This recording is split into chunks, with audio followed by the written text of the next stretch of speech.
Hello and welcome to Riders BlockBuster. My name is Creed, and today I want to show you a movie that I can only describe as John Carpenter's The Thing meets Ridley Scott's Alien. This movie is filled with fun moments, practical effects, a banging soundtrack, and a really compelling story. It takes the gruesome terror of the unknown to a level that I don't think is explored very often, and I found it both horrific and fascinating at the same time. But enough build-up, let's go ahead and talk about what happens in Forbidden World. Also, there will be spoilers in this breakdown, so you've been warned. We open on a robot named Sam, that is definitely not a clone trooper, piloting a spaceship. He receives a signal and goes to wake up the ship captain. The robot informs the man that there are hostiles attacking the ship and that he needs to intervene.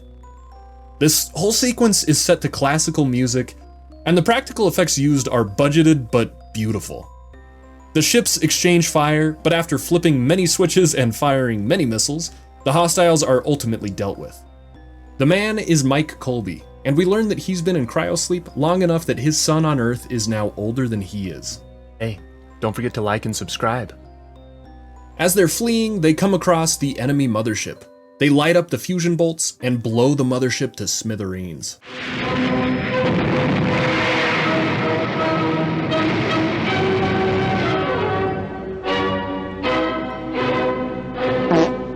Sir.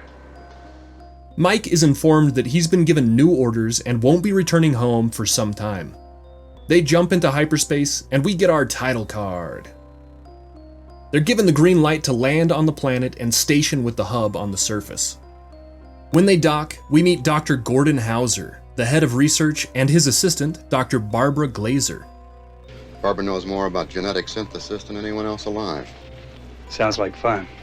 Mike switches off Sam, and the doctors take him on a tour of the facility. Dr. Hauser reveals that they are doing genetic experiments that are too volatile for the safety of the homeworld. They want to create a new food source, but know that their work is dangerous. And as they're walking, Mike bumps into Tracy Baxter, the lab tech. The doctors then take Mike into the lab where we see dozens of dead animals. We meet Dr. Cal, who is the chief of bacteriology. We learn that an experiment called Subject 20 has gotten loose, and that subject slaughtered all the animals before it locked itself into an incubator. Subject 20 is a metamorph. All I know is, now I'm Meta. Which means that it evolves and grows, constantly changing its genetic structure as it grows. The metamorph has encased itself into a cocoon of sorts, and the doctors are all worried about what it will mutate into next. Mike wants to terminate the Subject 20, but is convinced by Barbara not to act too fast so that they can explain why they want to keep the metamorph alive. How come you're so much more convincing than he is? Also, if you're looking real close, you can see a yellow microphone just peek into the corner of the frame right here. Another tech named Jimmy comes in as the rest of the crew leaves, and he's given the instruction to clean up the lab. As he's cleaning, Jimmy sees the metamorph begin to breathe. He can't help himself and he lifts the incubator to study the creature. He calls Earl, the head of security, and informs Dr. Hauser that the metamorph is, metamorphing. While he's on the phone, the metamorph gives birth to a small black creature that begins to suction cup along the incubator glass. Tracy is sent to assist Jimmy, but as she's walking, Jimmy sees the small creature. He attempts to slowly close the incubator, but the creature jumps at him and attaches itself to his face. Jimmy thrashes around trying to get the creature off. The rest of the crew is eating in the meantime, and it's here that we meet the final member of the team, Brian. We learn that there is a galactic food crisis, and they believe that Subject 20 could be the solution that the galaxy needs due to them infusing the subject with a molecule called Proto-B. Proto-B reproduces at an unbelievable rate. It's sinful the way it multiplies. You splice it to another organism, there's just no stopping it. We spliced it to an algae and got a foodstuff that grows so fast. I swear you couldn't kill it if you tried. When he asks what kind of creature was spliced with the Proto-B, we learn that another crew member named Annie was killed by accident and that she was the metamorph's originator. The alarms suddenly sound, and the crew rushes to the lab. They find Jimmy laying on the ground in critical condition, but somehow alive. They separate inside the lab to track down the missing Subject 20. Upon further examination, Jimmy's head is caved in and his brain is exposed. Dr. Cal sees that there is still activity in Jimmy's brain, so he evacuates him into the medical bay. The crew know that the metamorph couldn't get out of the lab due to the clean room procedures, but they can't find it anywhere. Maybe it's invisible.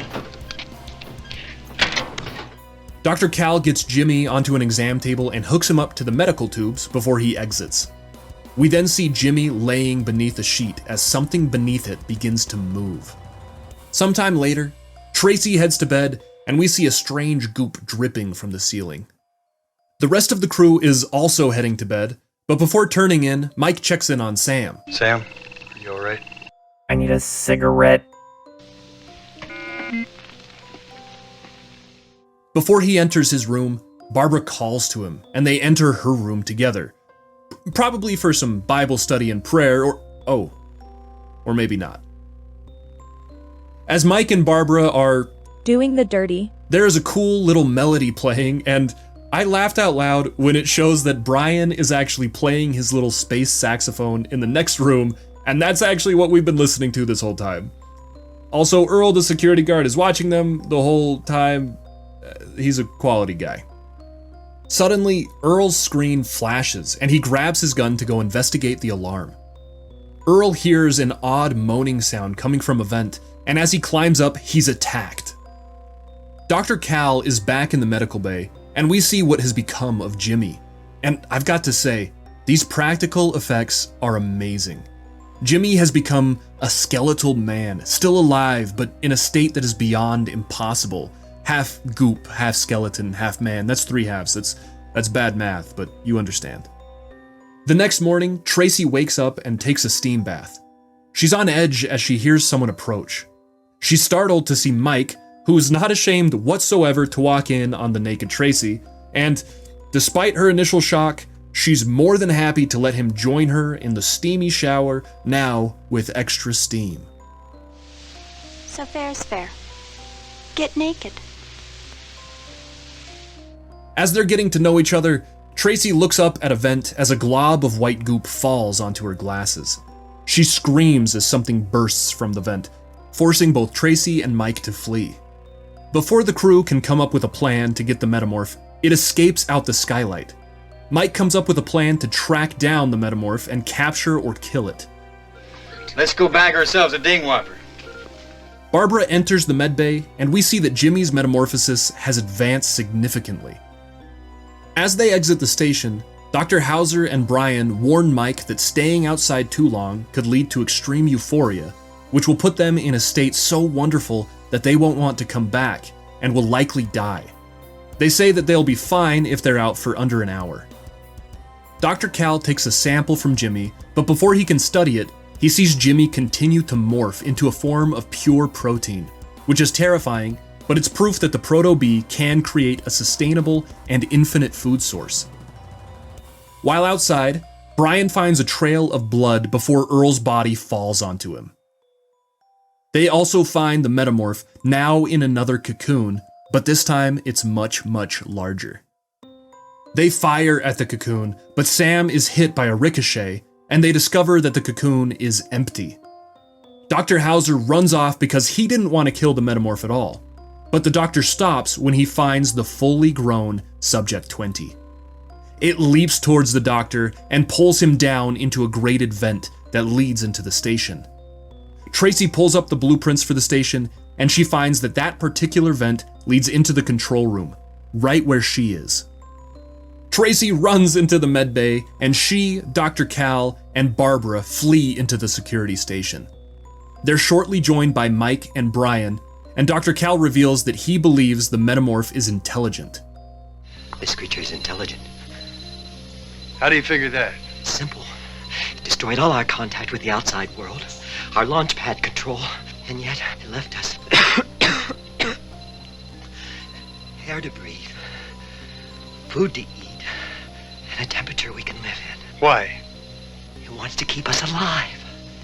It wants to use us for some reason. They watch the cameras of the medbay and see the metamorph begin to eat the Jimmy blob. Dr. Cal works on his theory, now believing that the metamorph is saving the members of the crew so that they can become its permanent food source. Suddenly, Dr. Hauser stumbles into the security lab, his face partially missing and screaming for help. Dr. Cal injects the disfigured man with morphine before he explains what exactly he believes the metamorph is. We learn that Annie agreed to have the creature impregnated within her, using Dr. Hauser's genetic makeup to fertilize the egg. She was supposed to carry the metamorph to term, but it changed and devoured her from the inside out. We then get a scene that I thought was just hilariously shameless.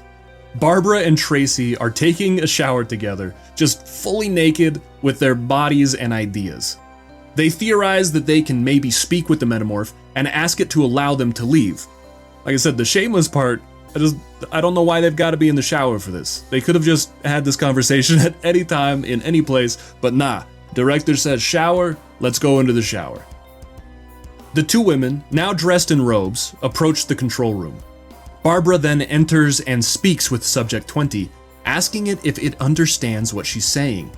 The metamorph can't speak, but it gestures that it can understand her and has somehow integrated itself into the computer system.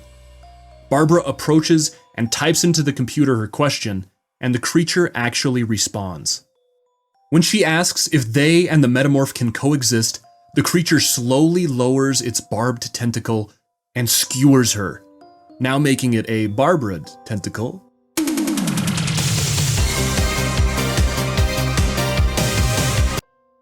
No? Alright, that one's on me. Tracy runs to the security office and tells the others what happened. They grab their weapons and run down the halls, hoping to save her. Dr. Cal stays behind and asks Sam for assistance. Sam discovers that Dr. Cal has cancer, and the doctor then injects his cancerous cells into the morphing protein that is Dr. Hauser. The protein fizzles, and Dr. Cal knows he has a way to kill Subject 20. When Mike and Brian get to the control room, they see the creature has morphed into another cocoon. Dr. Cal follows closely behind, but before he enters the control room, he shoots and destroys the metamorph's food supply that once was Jimmy. As Brian is fixing the control panel, the doctor walks in and tells them that he has a way to possibly stop the creature. But Brian won't be so lucky. As he's beneath the cocoon, it ruptures and acid falls on the man and kills him. Dr. Cal rushes at the metamorph, but Mike pulls him away despite Cal urging him to let him die so that he can be the creature's end. What the hell were you trying to do? I have cancer, and my cancer can kill the mutant.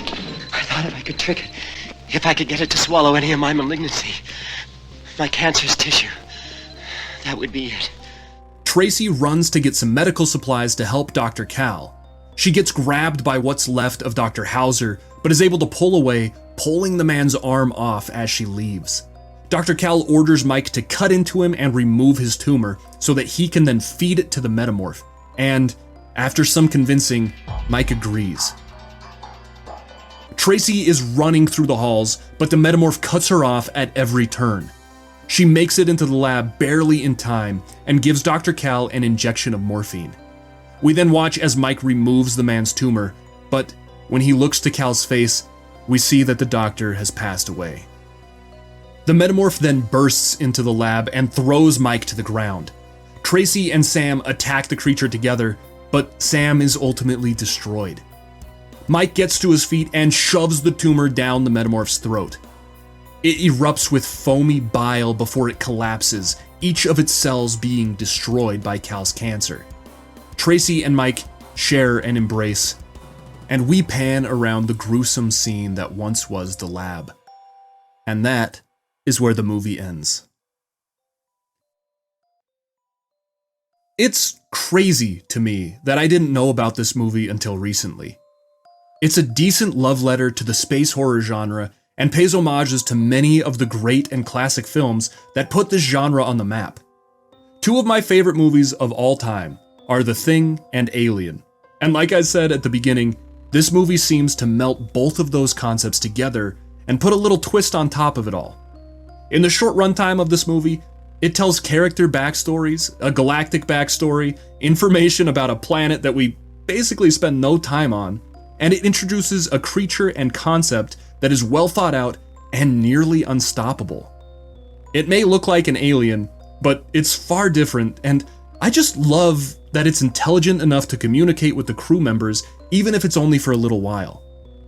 This movie was actually recommended to me, and I'm incredibly grateful because I don't think I would have discovered it without that recommendation. It's sleeper films like this that give me my love for film. I love finding those little gems out there that have existed for years and are just waiting to be rediscovered. So, thank you very much for helping me find this one, and if you guys enjoy movies like this, then don't forget to leave a like as well as subscribe, and if you've got a movie that I haven't covered yet that you'd like to see covered, don't forget to leave that down in the comments below. But yeah, don't forget to check out the playlist of fully covered movies, and I will see you on the next one. Bye-bye!